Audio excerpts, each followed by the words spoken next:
Hello friends. तो आज हम इस वीडियो में chapter number 9 straight line start करने वाले हैं। अगर आपके पास ओल्ड एनसीईआरटी है ना, तो उसमें चैप्टर नंबर 10 है स्ट्रेट लाइन। तो स्ट्रेट लाइन आपको सीखने से पहले आपको जियोमेट्रिक के बारे में बेसिकली सब कुछ पता होना चाहिए। मतलब कि दो पॉइंट है, उस पॉइंट को कैसे डिनोट करते हैं एक्स वाई प्लेन में। यहाँ पे जो हम स्ट्रेट लाइन सीखने वाले हैं वो 2D में ही सीखने वाले हैं, 3D में जाने वाले नहीं है। 2D मतलब कि एक एक्स एक्सिस होगी और दूसरा कौन सा एक्स होगा, वाई एक्सिस। ये 3D में भी स्ट्रेट लाइन होती है। अगर ये 3 डायमेंशनल हुआ तो उसमें भी एक स्ट्रेट लाइन बना सकते हैं, लेकिन हम अभी 11th में कौन सी स्ट्रेट लाइन पढ़ने वाले हैं, 2 डायमेंशन वाली। ओनली 2D में ही सीखने वाले हैं, राइट। ये इस तरह से कोई स्ट्रेट लाइन होगी और आपको बेसिकली सब कुछ पता होना चाहिए कि कोई भी ये पॉइंट है उसको डिनोट करते हैं एक्स कोमा वाई। इसका मीनिंग क्या होता है, तो कि ये ओरिजिन है ना, वहां से एक्स डिस्टेंस पे, एंड ये जो ओरिजिन से वाई एक्सिस पे वाई डिस्टेंस पे एक ही पॉइंट होता है जो होता है एक्स कोमा वाई, राइट। ये सब कुछ हमें बेसिक जो 10th स्टैंडर्ड में पढ़े थे वो पता होना चाहिए। अब आगे बढ़ते हैं तो मैं आपको रिकॉल करवाऊंगा distance formula, section formula. Section formula आप 10th में अगर एनसीईआरटी कराए तो सिर्फ आपने इंटरनली सीखा होगा कि कोई एक लाइन सेगमेंट है उसको पी पॉइंट इंटरनली डिवाइड कर रहा है। अभी आपको एक्सटर्नली डिवाइड कर रहा है वो भी सीखना है। तो मैं आपको फॉर्मूला सिखा देता हूं क्या है। सबसे पहले हमारा फर्स्ट टॉपिक होगा डिस्टेंस बिटवीन 2 पॉइंट्स। तो आप सभी को याद ही है डिस्टेंस बिटवीन 2 पॉइंट्स। मैं याद करवाता हूं। अगर ये कोई एक्स वाई प्लेन है, ये कौन सा प्लेन है, एक्स वाई प्लेन, उसका मतलब कि इधर एक्स एक्सिस है और इधर वाई एक्सिस है। यहाँ पे 2 पॉइंट्स लिए मैंने। एक पॉइंट्स लिया P जो है x1 कोमा y1, और दूसरा मैंने पॉइंट्स लिया Q जो है x2 कोमा y2। अब ये 2 पॉइंट है ना, उन दोनों पॉइंट के बीच का मुझे डिस्टेंस चाहिए। क्या चाहिए, डिस्टेंस। मतलब डिस्टेंस तो आप सभी को पता है ये डिस्टेंस होगा, लेकिन ये डिस्टेंस d है वो हमें मालूम है नहीं कि कितना है। तो कैसे निकालेंगे, तो आप सभी को बोल दोगे कि सर फॉर्मूला है d is equal to under root x1 minus x2 square plus y1 minus y2 square. कई बच्चे बोलेंगे सर x2 माइनस x1 आता है, लेकिन दोनों का डिफरेंस उसका स्क्वायर करोगे तो नंबर तो पॉजिटिव ही आएगा। इधर मान लो x2 माइनस x1 लिया और आंसर प्लस आया तो उसका स्क्वायर प्लस आएगा। अगर डिफरेंस माइनस आया स्क्वायर प्लस आएगा। तो उससे कोई ऑर्डर में चेंज होगा तो कोई प्रॉब्लम होने वाला नहीं है। लेकिन ये फॉर्मूला कहाँ से आया, तो ये देख लेते हैं कैसे आया। तो ये पॉइंट है x1 कोमा y1, उसका मीनिंग क्या होता है, तो कि ये जो है ना ओरिजिन, ये ओरिजिन से कितने डिस्टेंस पे होगा, x1 डिस्टेंस से पे होगा, है ना।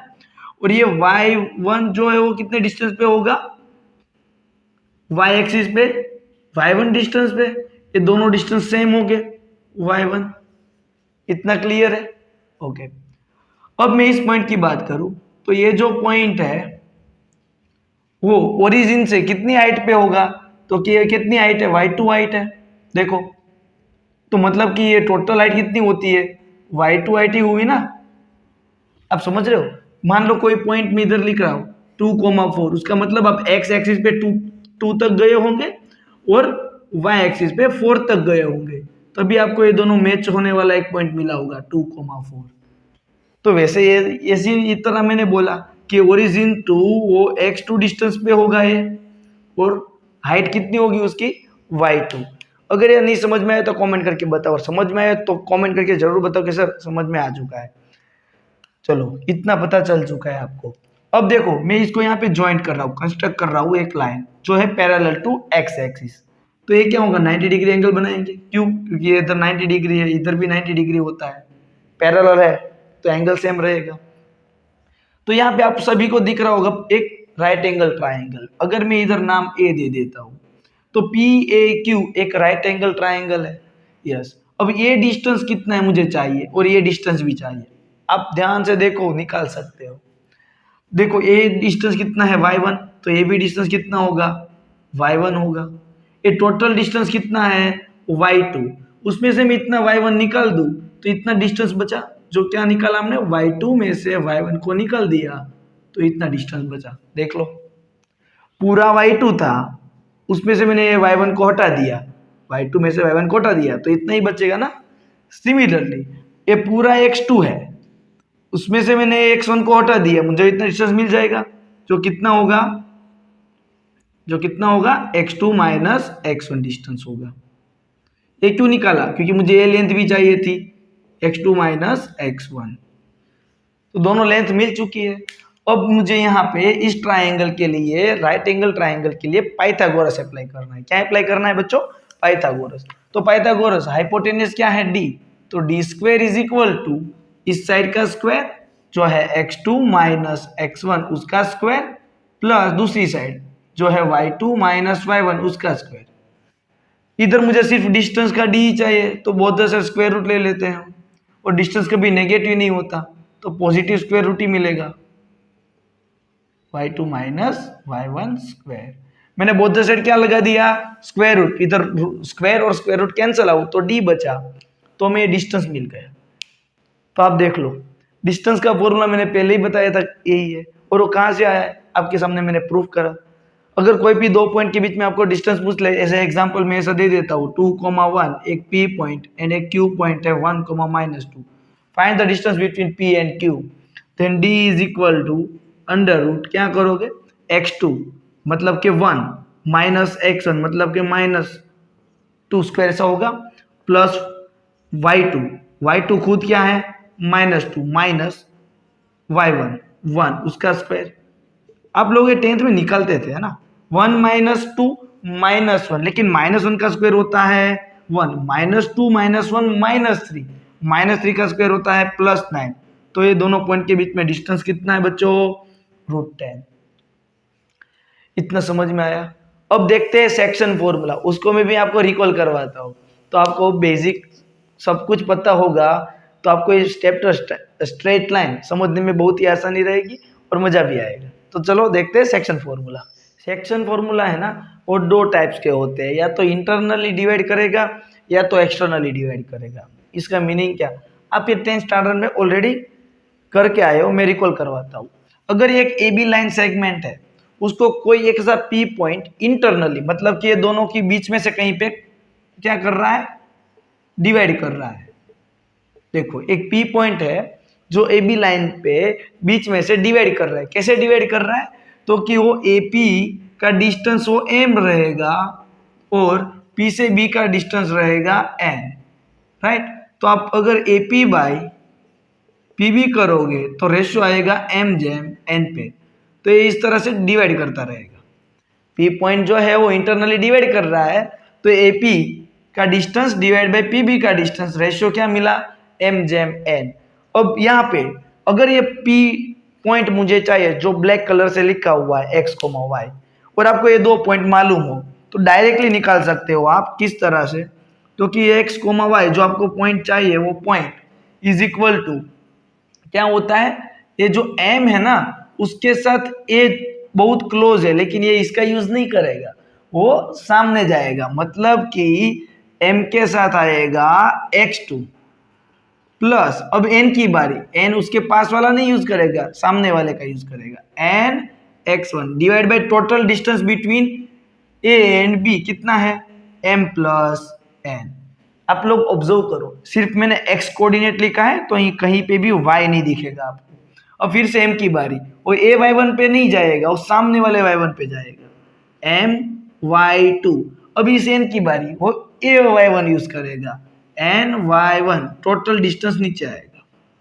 मतलब कि अगर मैं आपको ऐसा दो पॉइंट्स दे दूं कि एक पॉइंट्स मैंने इधर लिखा हुआ है 1,2 एंड दूसरा पॉइंट्स दे दिया है मैंने 7,8, और मैं बोल रहा हूं कि उसको ये दो लाइन ज्वाइन करोगे आप XY प्लेन में, उसको P पॉइंट, मतलब कि P पॉइंट इससे और इससे कोई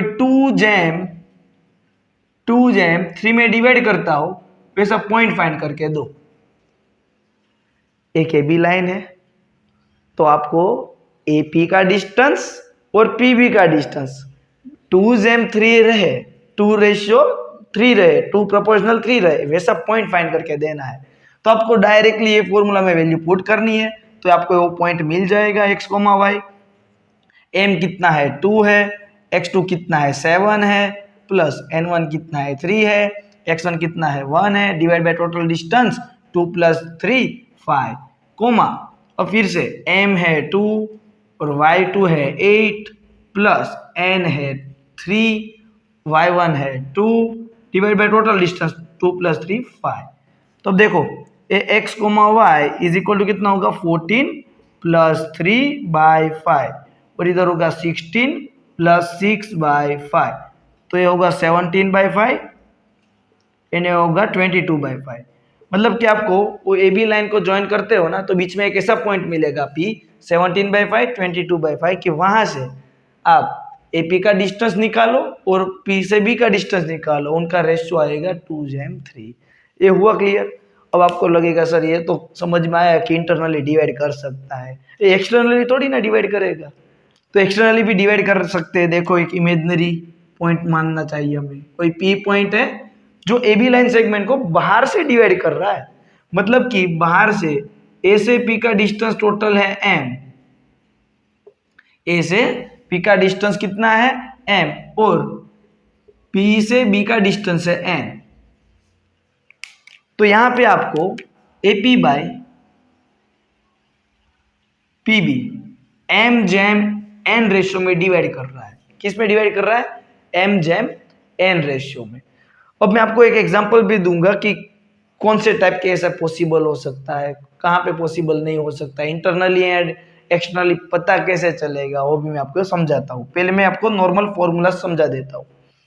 तो अगर यहाँ पे ऐसे कोई डिवाइड करे तो उसका कोऑर्डिनेट है मान लो x, y जो हमें चाहिए, जो एक्सटर्नल डिवाइड कर रहा है ना x, y, वो कोऑर्डिनेट फाइंड करना है। तो उसका फॉर्मूला क्या है? तो उसके फॉर्मूला में यही फॉर्मूला है, लेकिन सेंटर में साइन हो जाएगी माइनस। देखो m है, उसके पास क्लोज पॉइंट कौन सा है? a पॉइंट, लेकिन वो इसका कोई कोऑर्डिनेट यूज नहीं करेगा मल्टीप्लिकेशन के लिए, सामने वाले का यूज करेगा। मतलब कि m x2 प्लस, अब n की बारी, n के क्लोज a है लेकिन ये इस पॉइंट का यूज नहीं करेगा, सामने वाले का करेगा, और प्लस नहीं आएगा माइनस आएगा, एक्सटर्नली है ना, n x1 divide by total distance between a and b। तो देखो ए बी का डिस्टेंस टोटल कितना होगा? ये टोटल डिस्टेंस कितना है m और ये डिस्टेंस कितना है p। तो m में से अगर मैं n को माइनस कर दूं तो मुझे ए बी का डिस्टेंस मिल जाएगा, तो नीचे आएगा m माइनस n। और सेकेंड, अब m के साथ आएगा y2 और n के साथ आएगा y1। Total distance between a and b is m minus n। इतना हुआ क्लियर? ओके। अब आपको रेशियो किस तरह से देंगे? तो मैं ऐसा बोलूंगा कि अगर रेशियो है एसएपी को डिवाइड करने वाला 5m 1, क्या है 5m1, मतलब कि A P divide PB 5m1 है। ओके, तो आपको फाइंड करना है कि यह पॉइंट कौन सा होगा। अगर यहाँ पे मैं पॉइंट भी दे देता हूँ 0,2 एंड ये मैंने दिया है 5,6 मान लो। अब इनको एक्सटर्नली डिवाइड करने वाला P पॉइंट हमें चाहिए जो उसको डिवाइड करता हो 5m2 में, तो 5m1 में। तो आपको सिर्फ डेटा पुट करना है, XY पॉइंट चाहिए हमें, XY पॉइंट चाहिए, और m की वैल्यू कितनी है 5 है, x2 कितना है 5 माइनस n कितना है 1, x1 कितना है 0 divide by m minus n, 5 minus 1 4, same 5 into y2 कितना है 6, n 1 है, y1 कितना है 2 है, डिवाइड बाय 4। सोल्व करोगे तो ये 25/4 होगा, सॉरी 25/4, और ये 30 माइनस 2 28/4, वो होगा 7 सा, तो आपको पॉइंट मिलेगा 25/4, 7। तो 25/4, 7 पॉइंट पे ये जो ए बी लाइन सेगमेंट है वो एक्सटर्नल डिवाइड करेगा। आया समझ में? इतना सबको क्लियर होना चाहिए। अब देखो कोई क्वेश्चन ऐसा डायरेक्टली आपको दे दे कि A B divide by A P है 1/4, तो वैसा पी पॉइंट चाहिए मुझे। पॉइंट है आपके पास ए और बी, पॉइंट कौन से है, ए और बी पॉइंट है। ए बी को पी पॉइंट इस रेशियो में डिवाइड करने होना चाहिए। तो आप देखो ए बी का डिस्टेंस कितना है, इधर लिखा हुआ है 1 है, तो मैंने ए बी का डिस्टेंस 1 लिखा। और मुझे बोला है ए से पी का डिस्टेंस 4 होना चाहिए, ए से बी का डिस्टेंस 4। तो आप मुझे बताओ यहां से ए से बी का डिस्टेंस ही 1 है, तो क्या इधर पॉसिबल है कोई ऐसा में बीच में कोई पॉइंट पी कि जिसे ए पी का डिस्टेंस 4 हो जाए? पॉसिबल ही नहीं है। ए पी खुद ए बी से बड़ा है, मतलब कि पी पॉइंट कहीं यहां पे हो सकता है 4 डिस्टेंस पे ए से, या तो वो यहां पे हो सकता है, जो टोटल डिस्टेंस यहां से लेके यहां तक का कितना होता है 4, लेकिन पी से बी का डिस्टेंस 3 हो जाएगा अगर उस तरफ हुआ तो। अगर इस तरफ है तो पी से बी का डिस्टेंस 5 हो जाएगा। समझ में आया कि कैसे पता चलेगा इंटरनली डिवाइड कर रहा है एक्सटर्नली? मैं एक दो और क्वेश्चन देता हूं, एक का आंसर मैं अभी पूछूंगा और सोल्व करवाऊंगा, दूसरे का आपको कमेंट करके बताना है। इधर मैंने लिखा है AP divide by PB, AP divide by PB distance, AP divide by PB distance है 4,9। ऐसा मुझे पॉइंट पी चाहिए। तो आप लोग सोचो, ए यहां पे है, बी यहां पे, पी पॉइंट एक्सटर्नली है तो इंटरनली डिवाइड कर रहा है। डिसाइड करते हैं ए से पी का डिस्टेंस कितना बोला है 4, मतलब ए से पी का डिस्टेंस हमने रखा 4 और पी से बी का डिस्टेंस रखा हमने 9। तो चलो ये इंटरनली डिवाइड कर सकता है, श्योर हो ना? यस। अगर मैं ऐसा भी ड्रॉ कर सकता हूं ए से बी के बीच में कि ए से लेके पी का डिस्टेंस हो 4, ए से लेके पी का डिस्टेंस हो 4 और पी से लेके पी का डिस्टेंस है 9, तो ए बी का डिस्टेंस कितना होता है 5 होगा, टोटल 9 है, ये 4। तो देखो ये है ना, वो इंटरनली और एक्सटर्नली दोनों तरह से डिवाइड कर सकता है। मतलब कि एक लाइन सेगमेंट है, उसको सेम रेशियो में एक इंटरनली भी डिवाइड करता होगा पॉइंट और एक एक्सटर्नली भी डिवाइड कर सकता है। ये बात क्लियर हुई सबको? यस। अब मैंने पॉइंट यहाँ पे ही ड्रॉ कर सकता हूँ, यहाँ पे नहीं ड्रॉ कर सकता बी के उस तरफ। रीजन बताता हूँ। अगर ये पी पॉइंट मैंने उस तरफ रखा, चलो मान लो ए पॉइंट यहाँ है, बी पॉइंट यहाँ है। अब ए से कहाँ चला गया, ए से पी तक, ए से पी तक का डिस्टेंस मान लो मैंने 4 रखा है ना, तो बी से पी का डिस्टेंस आप सोचो 9 करना है। कितना करना है 9, तो इसको मैं 9 तरफ खींचूंगा पी पॉइंट और इसका, तो ए से पी का 4 नहीं रहेगा। मतलब मुझे कंपलसरी पी पॉइंट को एक ही लेफ्ट साइड में ही रखना पड़ेगा। वो आपको बेसिकली सोचना है। इतना समझ में आया? अब मैं आपको क्वेश्चन पूछता हूँ कि अब देखो मैंने चेंज कर देता हूँ, ए से बी का डिस्टेंस डिवाइड बाय पी से बी का डिस्टेंस, और मैंने पूछा है 3 प्रोपोर्शनल 7। क्या इंटरनली होगा, एक्सटर्नली होगा, बोथ होगा? आप मुझे कमेंट करके बता सकते हो। मैं हिंट दे देता हूँ, पी पॉइंट का आपको करना है, ए से बी का डिस्टेंस आपको अभी गिवन कितना है 3। अब पी से लेके बी तक, पी पॉइंट कहीं पे भी हो सकता है, लेकिन पी से लेके बी तक का डिस्टेंस 7 होना चाहिए। क्या बीच में पॉसिबल है या एक्सटर्नली या इंटरनली? कमेंट करके जरूर बताना। और हमें इस चैप्टर में इतना डिटेल में इसमें जाने की जरूरत नहीं है, लेकिन ये बेसिक कॉन्सेप्ट है जो हमें पता होने चाहिए। अगर एक्सटर्नल डिवाइड करता है और एक्सटर्नल डिवाइड करने वाला पॉइंट चाहिए तो ये वाला फॉर्मूला यूज करेंगे। अगर इंटरनली डिवाइड कर रहा है उसके लिए आपको पॉइंट चाहिए तो ये वाला फॉर्मूला काम करेगा। इतना क्लियर हुआ आप सबको? ओके, तो अब हम देखते हैं नेक्स्ट टॉपिक, जहां पे हाँ इसमें एक बात और, अगर कोई भी पॉइंट है ए और बी, उसको एकदम सेंटर में से, बीच में से कोई डिवाइड करे ऐसा चाहिए तो आपके पास MB1 हो गया और NB1 हो गया। तो आपका फॉर्मूला यही यूज होगा, मिडल में से कट कर रहा है तो MB1 AB1, तो 1 × x2 कितना होता है x2 प्लस n × 1 × x1 कितना होता है x1 डिवाइड बाई 1 + 1 2। तो मिडल टर्म का पॉइंट हो जाएगा, ये किसका पॉइंट हो जाएगा? Mid point, y2 + y1/2। अगर मिड पॉइंट है तो डायरेक्ट दोनों का x कोऑर्डिनेट का एडिशन डिवाइड बाई 2, दोनों का y कोऑर्डिनेट का एडिशन डिवाइड बाई 2, ये मिडल पॉइंट वाला हो गया। अब हम एरिया ऑफ ट्राइंगल देख लेते हैं, उसके बाद हम एक्सरसाइज के एग्जांपल वो सब कुछ देखेंगे। अब देखते हैं area of triangle. Area of triangle क्या है, तो क्या आप लोग 10th स्टैंडर्ड में देख के ही आए हो, लेकिन अब डिलीटेड पोर्शन में था, इसलिए मैं आपको समझाता हूँ कि एरिया ऑफ ट्राइंगल क्या है। जब आपको तीनों वर्टाइसिस गिवन हो ट्राइंगल के, मतलब कि मैं यहाँ पे एक ट्राइंगल ड्रॉ कर रहा हूँ, ये ट्राइंगल है ए बी एंड सी, जिसके वर्टाइसिस है x1, y1, बी के वर्टाइसिस है x2, y2 एंड सी के वर्टाइसिस है x3, y3। अब इस ट्राइंगल एबीसी का एरिया चाहिए, तो बहुत ही आसान फॉर्मूला कुछ है नहीं, इस पैटर्न में हम याद रखते हैं, एरिया इज इक्वल टू 1/2। आपको पता है ना, एरिया एंड डिस्टेंस कभी नेगेटिव नहीं होता, इसलिए मैं यहाँ पे मॉड्यूलस यूज कर रहा हूँ।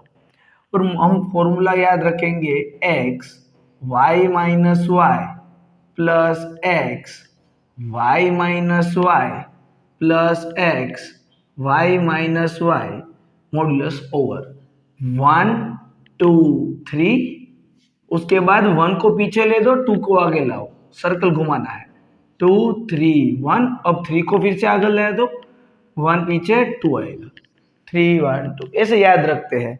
जरूरी नहीं है ब्रैकेट में आपको y ही लिखना है, अगर आप बाहर y लिख रहे हो तो अंदर x माइनस x ऐसे करो, नंबर तो यही रहेंगे 1 2 3 2 3 1 3 1 2, वो फिक्स। लेकिन कहाँ से आया, कैसे आया, तो मैं आपको सबसे पहले ट्रेपेजियम का एरिया का फॉर्मूला पूछूंगा।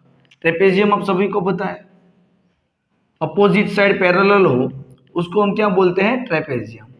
ये मैंने ट्रेपेजियम ड्रॉ किया है, इसका एरिया का फॉर्मूला आपको पता होना चाहिए, जो पैरेलल दो साइड है उसकी लेंथ का एडिशन। तो एरिया ऑफ ट्रेपेजियम क्या होता है, L प्लस बी, बस सिर्फ इतना ही ना, मल्टीप्लाई H मीन्स उसकी हाइट, दो पैरेलल साइड है ना उसकी हाइट H, वो मल्टीप्लाई में आता है इंटू 1/2। अब आप बोलोगे सर ये कैसे आया था, तो देखो मैं याद करवाता हूँ। कोई भी ट्राइंगल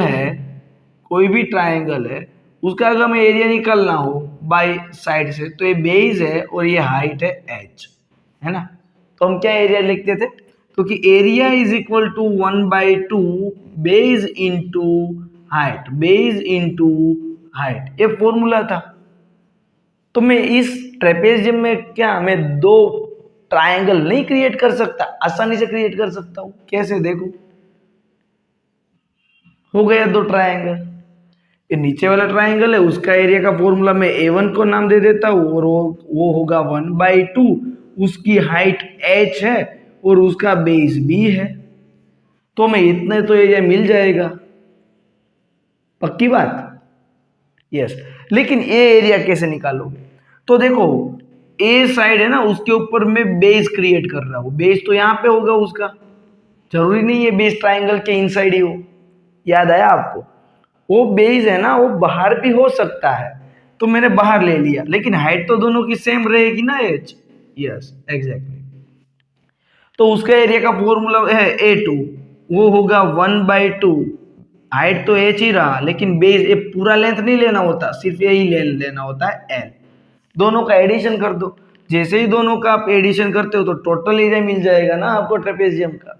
देखो 1/2 एंड h कॉमन दिख रहा है, तो इधर क्या बचेगा b और इधर क्या बचेगा l, तो वही तो फॉर्मूला मैंने ट्रेपेजियम का कहा। सर आप ट्रेपेजियम का फॉर्मूला क्यों कह रहे हो, आपको एरिया का फॉर्मूला बताना है, तो हमें यहाँ पे प्रूव करने के लिए ट्रेपेजियम का एरिया का फॉर्मूला यूज करना है। कैसे, तो मैं इस फिगर में आप लोग ध्यान से देख सकते हो कि मैं यहाँ पे ट्रेपेजियम क्रिएट कर रहा हूँ, देखो ये ट्रेपेजियम दिख रहा है, मैंने रेड कलर से जो डॉटेड लाइन ड्रॉ करा ये पूरा, तो मैं इसका एरिया निकाल दूंगा तो मुझे पूरा एरिया मिलेगा। उसके बाद दूसरा ट्रेपेजियम दिख रहा है आपको, इस साइड वाला, दो साइड पैरेलल है अपोजिट, तो उसका एरिया निकाल दूंगा। लेकिन आप बोलोगे सर यहाँ पे तो आपको ये पूरा एरिया मिला, ये नीचे वाला नहीं चाहिए था, कोई बात नहीं, ये दोनों पैरेलल साइड है, तो आपको देखो ए एरिया को माइनस कर दूंगा मैं उसमें से, तो मुझे ट्राइंगल का एरिया मिल जाएगा। कैसे करते हैं, चलो करते हैं। अब यहाँ पे अगर ये ट्रेपेजियम 1 की मैं बात करूं, ट्रेपेजियम 1 की मैं बात करूं, तो उसका एरिया मुझे चाहिए। किसका? उसका एरिया। मैं देखो एरिया समझा देता हूँ क्या कराएंगे। ए एरिया ट्रेपेजियम का ऐड करेंगे, उसमें से ए वाला जो ट्रेपेजियम है ना वो माइनस करेंगे। तो सबसे पहले एरिया इज इक्वल टू, इस ट्रेपेजियम का एरिया लिखते हैं 1/2 बेस इंटू हाइट। ए अपोजिट साइड है दोनों जो पैरेलल है, तो ए लेंथ हमें पता ही है अभी कितनी है, y1 हाइट है, इट मींस इसकी जो लेंथ है वो है y1। क्या है बेटा? y1। अब ये हमें पता है इसकी हाइट y2 है, कितना है? y2। और ये हाइट भी पता है वो कितनी है, y3। इस पे किसी को डाउट नहीं है ना? नहीं। और मुझे इतना लेंथ चाहिए। आपको पता है यहां से यहां तक का डिस्टेंस कितना होगा, x2। कैसे x2? ए पॉइंट है, सॉरी x1, ए पॉइंट है x1, it means A x1 length हुआ। ए x2 है, इट मींस यहां से यहां तक का डिस्टेंस कितना हुआ, x2। अगर मुझे सिर्फ इतना लेंथ चाहिए तो टोटल x1 में से x2 को मैं माइनस कर दूंगा, तो मुझे वो x1 माइनस x2 लेंथ मिल जाएगा ना, x1 माइनस x2।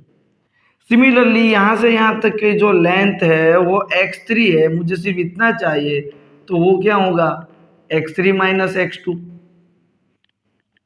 अब ट्रेपेजियम की हाइट मिल चुकी है। क्यों हाइट है? क्योंकि यहाँ परपेंडिकुलर बनता है, देख लीजिए ये दो पैरेलल साइड है, उसमें हाइट है ना। क्यों हाइट है? देखो परपेंडिकुलर बनता है, यहाँ पे 90 डिग्री बन रहा है, इसीलिए। तो वो एरिया में ऐड करता हूँ। चलो ए लेंथ पैरेलल है, उसकी लेंथ का एडिशन, मतलब कि y1 plus y2 into height. Height क्या है, x1 माइनस x2। अब दूसरा ट्रेपेजियम देखते हैं, वो होगा 1/2 दोनों पैरेलल साइड का एडिशन, जो है y1 प्लस y3, और उसकी हाइट का भी होगा मल्टीप्लीकेशन, x3 माइनस x2। अब क्या, तो हमें तो पूरा एरिया मिला, उसमें से हम -1/2 ये नीचे वाला जो ट्रेपेजियम है वो माइनस करने वाले हैं। नीचे वाला कौन सा है, ए वाला। उसकी दो पैरेलल साइड कौन सी है, क्योंकि y2 प्लस y3 उनका सम, और उसकी हाइट यहां से लेके यहां तक है। ये पूरा डिस्टेंस देख लीजिए आप, x3 है और इतना सिर्फ x2 है, तो होगा x3 माइनस x2। सभी को क्लियर होगा। अब यहां से 1/2 तीनों टर्म में है, जो मैं कॉमन निकालने वाला हूं, 1/2 कॉमन। अब इन द ब्रैकेट ओपन कर देते हैं, y1x1 माइनस y1 को सबसे पहले मैं दोनों के साथ मल्टीप्लाई कर रहा हूं, ठीक है, y1x2। और y2 की बारी, y2x1 माइनस y2x2। अब y1 फिर से मल्टीप्लाई होगा, यहाँ पे 1/2 तो कॉमन है ना बाहर, y1x3, y1 मल्टीप्लाई होगा y1x2, y3 की बारी y3x3 माइनस x2y3। इतना सबको क्लियर हुआ?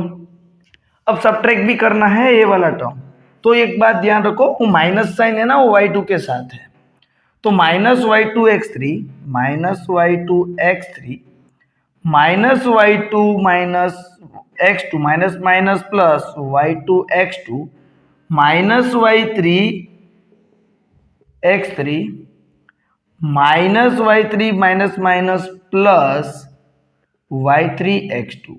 ये हमें मिला। इसमें किसी को डाउट है तो कमेंट करके पूछ सकते हो। अब कैंसिल क्या हो रहा है वो चेक कर लेते हैं। y2x2 इसके साथ ए वाला टर्म कैंसिल हो रहा है, देखिए। अब कोई और कैंसिल हो रहा है टर्म, चेक कर लेते हैं। यस, इधर है y3x3, तो उसके साथ ए वाला टर्म कैंसिल होगा। अब कोई x1 y1 इधर है, कहीं और है, ये मैंने इधर y1 हाइट लिया, उसके साथ y3 था, टोटल ये पूरा लेंथ। अच्छा यहाँ पे देखिए, ये जो लेंथ है वो कितना होगा, टोटल x3 था, उसमें से मैंने सिर्फ x1 को ही हटाया था, तो इधर 1 आएगा, x1 मतलब कि यहाँ पे 1 होगा, है ना। यहाँ पे 1 होगा तो सेकेंड इफ फर्स्ट के 4 टर्म बनेंगे 1 2 3 4। अब y1 x3 वो सही है, y1 x1 आएगा इधर, y1 x1 y3 की बारी, जो वो टर्म सही है इधर आएगा 1। यस, तो इसके साथ ये कैंसिल होगा, अब कोई कैंसिल नहीं होगा। मतलब सेम नंबर्स वाले कैंसिल होते थे, वो मैंने ऑब्जर्व किया, इसलिए पता चला मुझे कि यहाँ पे टोटल लेंथ यहाँ से यहाँ तक का कितना था x3, उसमें से मैंने इसको हटा दिया, वो x2 नहीं था x1 था यहाँ से यहाँ तक, है ना। तो अब यहाँ से हमें करना क्या है, मैंने x1 कॉमन निकाला है तो यहाँ पे भी x1 को कॉमन निकाल दें। ओके, यहाँ पे देखो ना, जब मैंने ये मल्टीप्लाई किया था तो y1 x3 हुआ था, y1 x3 कहाँ पे लिखा है, ए वाला term, y1 x1 y3 x3 plus minus y3 x1 होगा, मैं गलती से y1 पे 1 लिख दिया। यस, अब देखो a और ये टर्म में से x1 कॉमन निकला है। यस, तो x1 कॉमन निकालोगे तो क्या आएगा यहाँ पे y2 माइनस y3। चलो इन दोनों का काम खत्म हो चुका है तो इसको मैं राउंड कर देता हूँ क्योंकि हमें दिखे ना। अब उसके बाद मुझे चाहिए x2 कॉमन प्लस x2। चलो ये वाला टर्म और दूसरा ये वाला टर्म, जैसे ही x2 कॉमन निकाला सबसे पहले मैं पॉजिटिव टर्म लिखूंगा y3, उसके बाद ये वाला लिख रहा हूँ y1। अब क्या बचा है, ए वाला, दो ही टर्म बचे हैं ना, उसमें से हमने कॉमन निकाल लिया प्लस x3, तो क्या आया y1 माइनस y2, ऐसा टर्म मिले। अब आप बोलोगे सर फॉर्मूला में तो ये सब है नहीं, सीक्वेंस तो कुछ और है, तो एक काम करते हैं ना 1 2 3 3 1 2, नहीं सीक्वेंस सेम भी आ गया, सही है, परफेक्ट है। लेकिन मैं यहाँ पे ब्रैकेट नहीं रखूंगा, रीजन है कि एरिया कभी नेगेटिव नहीं होता। एरिया देखा है कभी नेगेटिव नहीं, नहीं है तो 0 होगा भाई। ऐसा तो नहीं बोल सकते मेरे -1 एरिया है, इसमें बताओ माइनस कैसे हो सकता है, एग्जिस्ट ही नहीं करता, जैसे डिस्कस नहीं कर रहा। इट मीन्स मैं यहाँ पे इस आंसर को ऑलवेज पॉजिटिव कंसीडर करूंगा। अगर नेगेटिव 5 आया है तो हम उसको बोलेंगे वो पॉजिटिव 5 है भाई, नेगेटिव तो पॉसिबल नहीं है। तो एरिया का फॉर्मूला कहाँ से आया है, कैसे आया, वो 10th में सीखते हैं, लेकिन मैंने आपको रिवाइज करवाया कैसे आया है। अब आपको क्वेश्चन किस टाइप के पूछेंगे, कोई भी क्वाड्रिलेटर दे देंगे, मीन्स के ऐसा कोई क्वाड्रिलेटर देंगे, कोई भी टेढ़ा मेढ़ा होगा, उनसे कोई फर्क नहीं पड़ता, काइट जैसा दिख रहा है लेकिन एक है क्या क्वाड्रिलेटर, जिनकी 4 साइड होती है ना वो क्वाड्रिलेटर होता है 4 साइड वाले को। इसका कोई तुम्हें एरिया पूछ ले और आपको वर्टेक्स सीधे गिवन हो तो आप ऐसे एक डायगोनल ड्रॉ कर दो, है ना। डायगोनल ड्रॉ किया तो 2 ट्राइंगल मिल जाएंगे, ट्राइंगल का फॉर्मूला आपके सामने है, ये यूज करो, इतना एरिया निकालो, उसके बाद दूसरे ट्राइंगल का एरिया फॉर्मूला यूज करो, एरिया निकालो, दोनों का सम कर दो तो क्वाड्रिलेटर का एरिया मिल जाएगा। है बात क्लियर। अब हम नेक्स्ट वीडियो में एग्जांपल्स देखने वाले हैं 9.1 पहले वाले। अगर आपको मेरा वीडियो अच्छा लगा हो और मेरा इंट्रोडक्शन वीडियो में आपको पूरा समझ में आया है अच्छी तरह से, तो कमेंट करके मुझे जरूर बताओ और चैनल को सब्सक्राइब कर देना, जैसे ही मैं नेक्स्ट वीडियो अपलोड करूँ तो आपको नोटिफिकेशन इजीली मिल जाए। और आपको हमारे टेलीग्राम ग्रुप में ज्वाइन होना है तो इसी वीडियो के डिस्क्रिप्शन पे जाओ, वहाँ पे आपको लिंक मिल जाएगा, वहाँ से आप मेरी टेलीग्राम चैनल पे ज्वाइन हो सकते हो, और इसी चैप्टर का प्लेलिस्ट की लिंक भी आपको डिस्क्रिप्शन पे ही मिलेगी। Thank you friends.